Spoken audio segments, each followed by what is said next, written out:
Good morning. So when I was in graduate school, I was a runner, and a friend and I decided that we were going to run the Boston Marathon.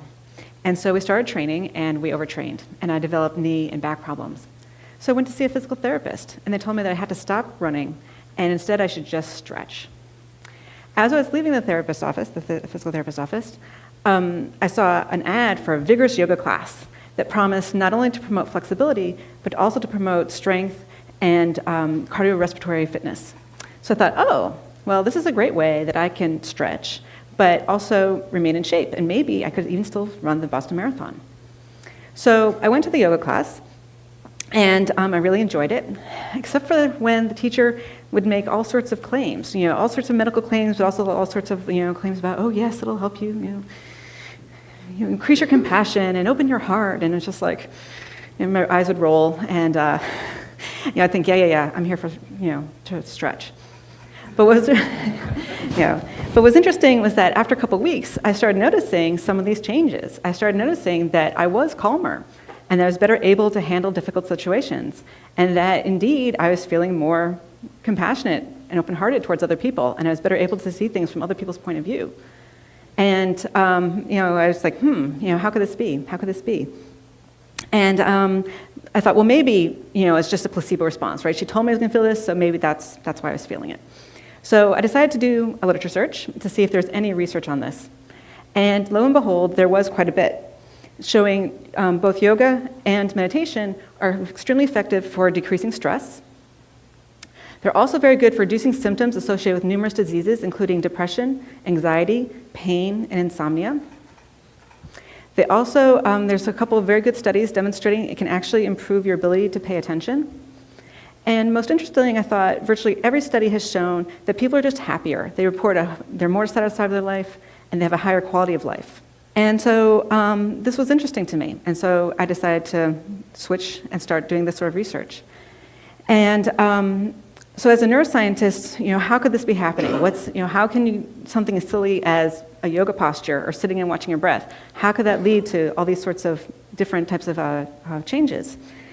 So what we know is that whenever you engage in a behavior over and over again, that this can lead to changes in your brain. And this is what's referred to as neuroplasticity. And what this just means is that your brain is plastic and that the neurons can change how they talk to each other with experience. And so and there's a couple of studies demonstrating that you can actually detect this using machines like the MRI machine. The first study was with juggling. They took people who had never ever juggled before, and they scanned them, and then they taught them how to juggle, and they said, keep practicing for 3 months. Then they brought them back after 3 months, and they scanned them a second time. And they found that they could actually detect with the MRI machine changes in the amount of gray matter in the brain of these people in areas that are important for detecting visual motion. So I thought, okay, 3 months, can we detect, can meditation change brain structure too? That's something as, simple as, juggling. What about meditation? So the first study we did, we recruited a bunch of people from the Boston area, and these were not monks or meditation teachers. These were just average Joes who on average practice meditation about 30 or 40 minutes a day. And we put them in the scanner, and we compared them to a group of people who are demographically matched, but who don't meditate. And what we found is this, that there were indeed several regions of the brain that had more gray matter in the meditators compared to the controls. One of the regions I'm going to point out to you is here in the front of the brain. It's an area that's important for working memory and executive decision making. And what was interesting about it was when we actually plotted the data versus their ages. So here in the red squares, that's the controls. And this is something you see actually, it's been well documented that as we get older, not just there, but across most of our cortex, it actually shrinks as we get older. And this is part of the reason why as we get older, it's harder to figure things out and to remember things. And what was interesting was that in this one region, the 50-year-old meditators had the same amount of cortex as the 25-year-olds, suggesting that meditation practice may actually slow down or prevent the natural age-related decline in cortical structure. So now the critics, and there were many critics, said, well, meditators, they're weird. Maybe they're just like that before they started practicing, right? Or a lot of them, they're vegetarians, so maybe it has something to do with their diet or something else with their lifestyle, Couldn't possibly be the meditation, it had something else, right? And to be fair, that could be true. This first study could not address that. So we did a second study. In this study, what we did is we took people who had never meditated before, and we put them in the scanner, and then we put them through an 8-week meditation-based stress reduction program, where they were told to meditate every day for 30 to 40 minutes. And then we scanned them again at the end of the 8 weeks, and this is what we found.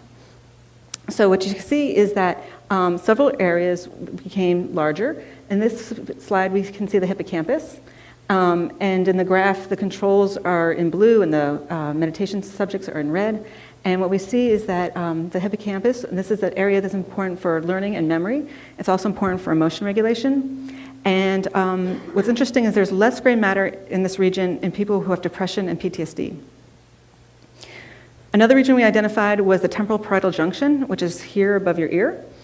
And it's important for perspective taking and empathy and compassion. And again, these are both functions which people report changing when they start practicing meditation and yoga. Another region we identified was the amygdala. And the amygdala is the fight or flight part of your brain.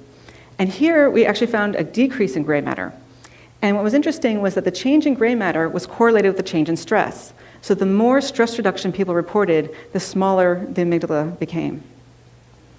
And this was really interesting because it's sort of the opposite and parallel of what some animal studies have shown.